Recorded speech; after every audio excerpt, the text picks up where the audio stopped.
So the big picture for this lesson is solving exponential equations and logarithmic equations. And here are a few examples of the types of equations you're going to be solving. And I'm just going to go through the techniques here really quickly, but remember there are a lot of written explanations and videos in the lesson. So this first example, 2 to the x minus 1 power equals 2 to the 3x minus 7 power. Well, if this equation is true, the exponents have to be the same. So you can simply say x minus 1 equals 3x minus 7. And then you have a simple linear equation to solve from there. Subtract x from both sides.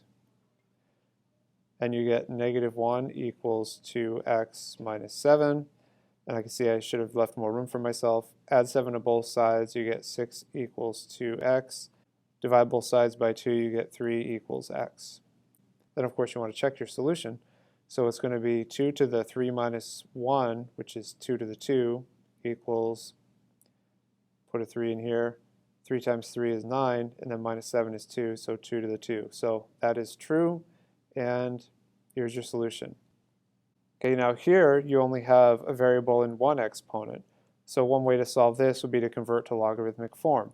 The base of the log is the same as the base of the exponent, so that's a 4. And then the 19 goes here, and the output, if you will, of the logarithm is the exponent, so the x goes here. So log base 4 of 19 is your solution for x. Just a real simple one step, convert the form, you're done. And you could always use the change of base formula to get a decimal answer if you wanted to. Next example, log base 2 of x plus 7 equals log base 2 of 3x plus 2. Same idea as equating the exponents. If these equations are true, then the arguments inside the log, the x plus 7 and the 3x plus 2, have to be equal.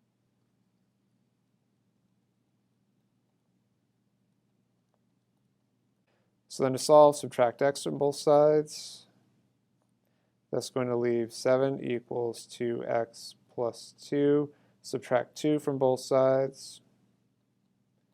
It gives you 5 equals 2x. Divide by 2.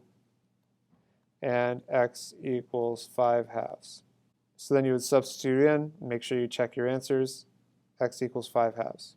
This last type here, you have log base 3 of x plus 4 equals 2. What I'm going to do is I'm going to use an exponentiation technique. In other words, I'm going to do this. So 3 to the log base 3 of x plus 4 equals 3 to the second power. So then what happens? I can use properties of logarithms to simplify the left side. It becomes x plus 4. And then the right side is still 3 to the second power. So x plus 4 equals 9. Subtract 4. X equals 5. So I'm just going to check. 5 plus 4 is 9. So log base 3 of 9 equals 2. Is that true? Yes, it is. So that works as well. Okay, so those are the techniques you're going to be using in this lesson. And like I said, there are a lot of written explanations and also videos to help you out here. That's the big picture.